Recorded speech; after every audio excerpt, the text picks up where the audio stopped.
Hi everyone, welcome to another exciting edition of Words, Images, and Worlds. Delighted on this episode to be talking with someone who creates across media, and that is author, creator, filmmaker, Robbie J Atkinson. Do I call you Robbie or Robbie J?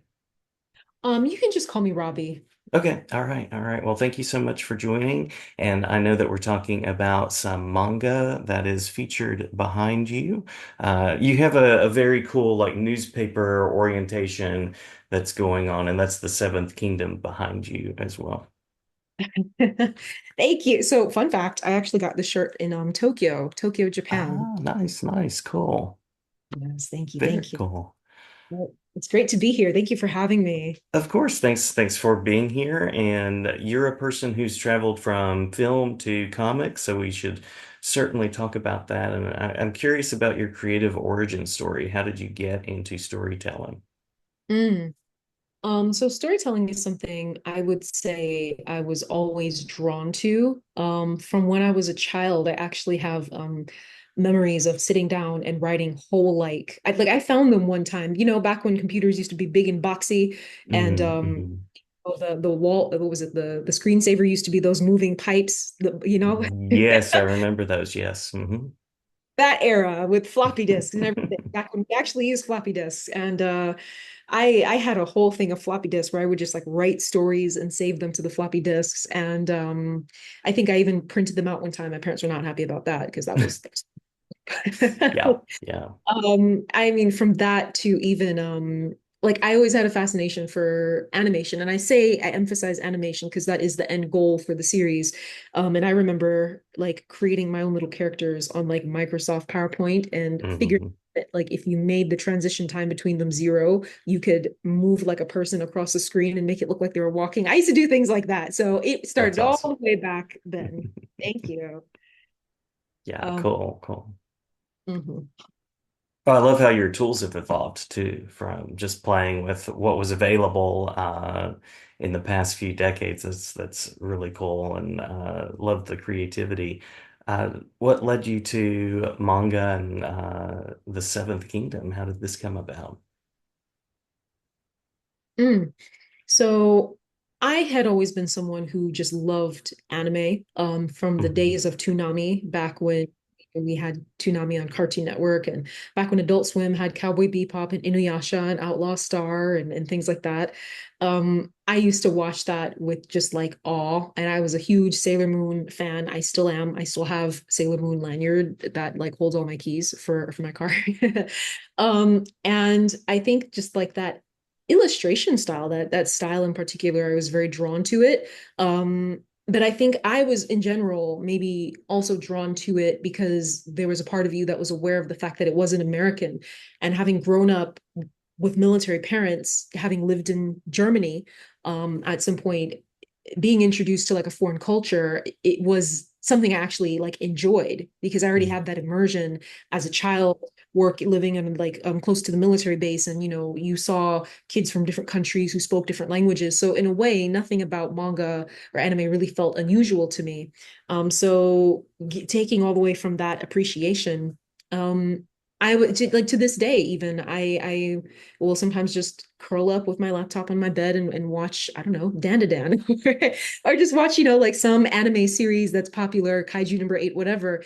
It's Mhm. always been something that I like to watch, and I would call my younger cousin, and we would have these in-depth conversations about the foreshadowing and the characters and the character development and the structure and the sometimes laugh at like the shallowness of certain stories that we watched. But I mean, it was another way to exercise that storytelling muscle the same way you do with film. And so in a way, Yeah. it didn't feel very foreign at all. So I love that. I love that.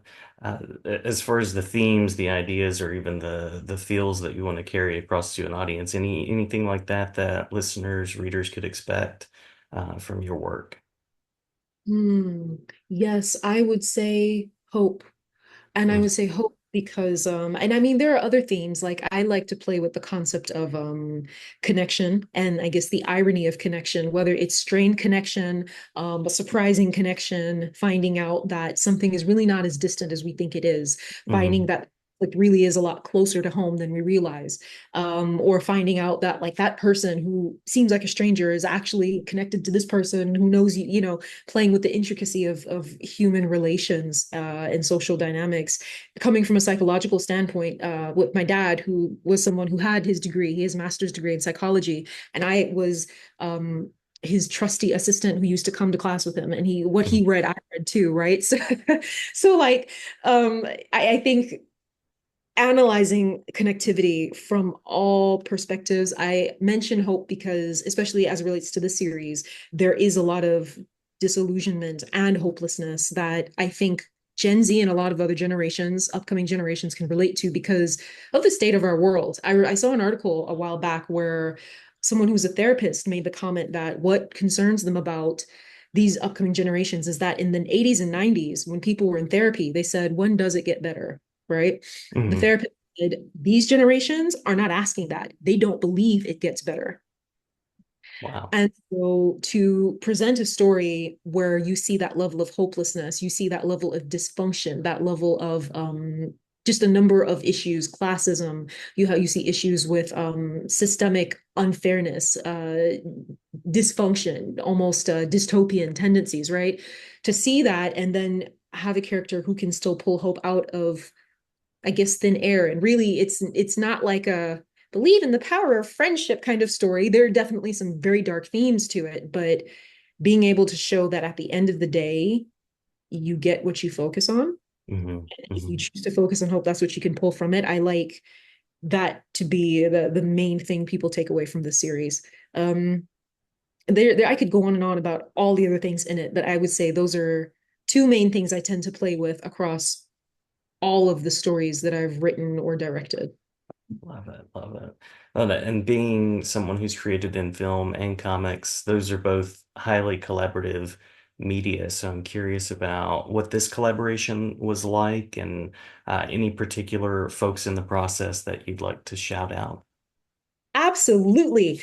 First things first, I have to shout out oh man, I'm going to shout out my mom first. And here's why. Because it is one thing to tell your children, hurry up and get a job, hurry up and get a Mhm. job, go work and whatnot. It's another to say to them, are you happy with your job? Why are you doing that job if it doesn't make you happy? Why don't you take a risk and start this thing and do this thing and hold space for that, provide that support system for them to be able to go out and take those risks. And my mom has always been a visionary person. She's always been supportive. My late father, when he had any idea, she was always behind him for something. And she's believed in me at times when I didn't believe in myself, which again, that's just not something you see. Because typically, if the parents don't believe in you, you have an uphill battle, right? So Right. that's something that I'm so grateful for. Of course, I have to shout out my dad. Yeah, like I said, God rest his soul.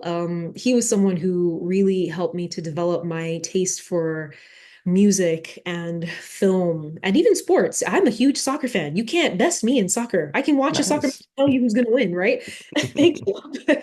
But I mean, there's him, the influence that he had, the organization, the skills that he kind of uh, genetically passed on to me because we were very much like in that regard. But then I'd also like to, and I cannot overemphasize how much attention these people should get. Um, Tagline 9 and the team behind the illustrations that you see. Hmm. Um, Hmm. People may look at the Seventh Kingdom and say, oh, this sounds like an interesting story because I've had time and I've had opportunities to hone the pitch to figure out what elements of the story appeal to people, underground aesthetics, all these things. I can pitch it to you left, right, and center, sales Yeah. background because I took the time. But at the end of the day, if the graphics, if the illustration is not compelling, if there is no page pull, if there is no extreme perspectives or there is no creativity. I mean, I've spoken with the lead illustrator behind Tagline 9, Walla, and the way Walla's mind works when it comes to how they even structure panels, the passage of time, kind of structuring panels around like a certain shape and letting that shape almost like take over the angle that all the panels kind of I mean, the level of intention behind it, the level of skill, like you have to understand, I think on our team, I'm probably the oldest person. Hmm. Hmm. Right? We're all younger, ambitious, talented, driven, determined, and it is such a level of synchronicity, such a level of just being so in sync that like none of this would be possible without them. So I thank God that I was able to meet illustrators and a team like them to help bring the series to life. Because without them, without those who have provided support, we wouldn't have this. So absolutely, shout out to Walla and Ali and the rest of the team. Cool, cool. Anything you'd like to say about the creative vision moving forward, both this project and whatever is next on the horizon?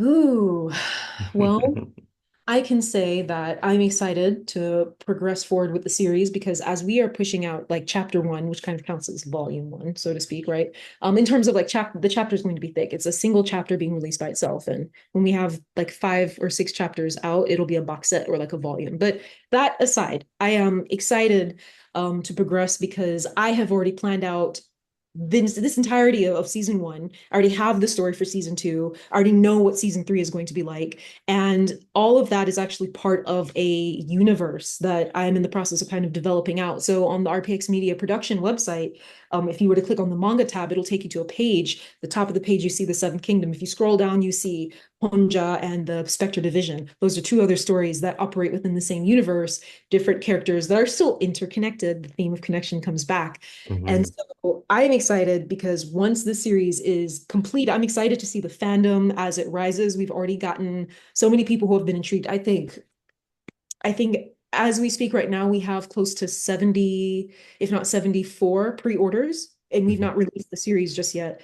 And I mean, when I open the pre-order window, I've had people find the link. Like I hadn't updated the website yet, and people will find it because they want it, you know? Yeah, yeah. So I'm just looking forward to the fandom growing. I'm looking forward to showing people more characters, more of the story, more of the rich world building. I mean, we've got cyberpunk, we've got solar punk, we've got like these desert futuristic vibes, we've got island vibes, and it's a mixture and amalgamation of different cultures. So I know people are going to really love that. And then once that is built out, seeing how that connects to other series that will be pushed out by RPX Media Production in the future. Cool, cool. I love the world building. Love the creativity. Yeah, absolutely. Thank you. Thank you. Yeah. Well, if I'm a listener out there and I want to find out more, if I want to support you, support the work, find out about your film life as well, where would be some places that I might go to do that? Yes, and for that, I'm going to hold up my handy dandy sticker There that it people is. are able to see too well. But in essence, if and our handles are on this, but if people go to at the_7, the number 7th_kingdom on Instagram, they'll find us. They can follow us. They can keep updated on pre-order window openings, mystery events, upcoming. They can get like our upcoming schedule for the year, everything that we're going to be doing. They especially want to get on that while they can because next year there's going to be a lot of conventions coming up. And if they want to find the official webpage for the series, they go to rpxmediaproduction.com/the number 7th kingdom, and they will see that nice little collection there. And on TikTok, they can also just type in at the seventh kingdom, no underscore, no spaces, and they'll find us as well. And there, here's the thing, people want to follow us on both TikTok and Instagram and Facebook too, because Mhm. that will be put on Instagram that will not be put on TikTok and vice versa. So if you miss one, you're missing something important. Good to know. Good to know. All Yeah. right. Very savvy with the social media as well. I love that. Um, well, Robbie, did we miss anything that you want to make sure to share before we close out? Um, well, I had mentioned before that the series is I mean it's being introduced as a manga right now. I said the end goal is for it to be animated. I'm also looking forward to making it into a game because along the researching journey, as we were pushing towards publishing the series, I had discovered that, say, series like Castlevania, that was a Hmm. video before it was an animated series. And so, I'm just excited for all of the potential opportunities that will arise. And so as people follow along with their journey, the things that they'll get to see, the ways that we'll get to grow, it's going to be something. like you have to be there to see it. And really, we encourage a lot of engagement, not just through like following us on social media, but there is something, and I don't have it with me, but it's a secret page token that essentially gives people access to a locked web page on RPX Media Productions website. And if you have the secret page token, so if you come out and visit us at conventions like Anime Weekend Atlanta, that we will be at this year, we'll actually also be at an event called Blurred Bash, which is taking place November 30th. So if people come out to events like this, they will have a chance to get the secret page token. It cannot be bought. It's not something that you can just get easily. It's rare and it's exclusive, deliberately so. And when you have that, you have a key to the secret page, and that will give you like a little scavenger hunt experience online to find fun facts about the series, little insider tips, BTS, concept art, things like that. So we've got a lot of different ways to engage with the series, and I really hope that people lean into that because it's going to be fun. Yeah, cool, cool. Awesome. Well, glad to talk with you on this episode. Glad to have you back to talk more as the universe is unfolding. And so glad we had the chance to connect. Thank you. Likewise, it was a pleasure speaking with you, and I'm looking forward to speaking with you again. Sounds great. Sounds great. The conversation will continue.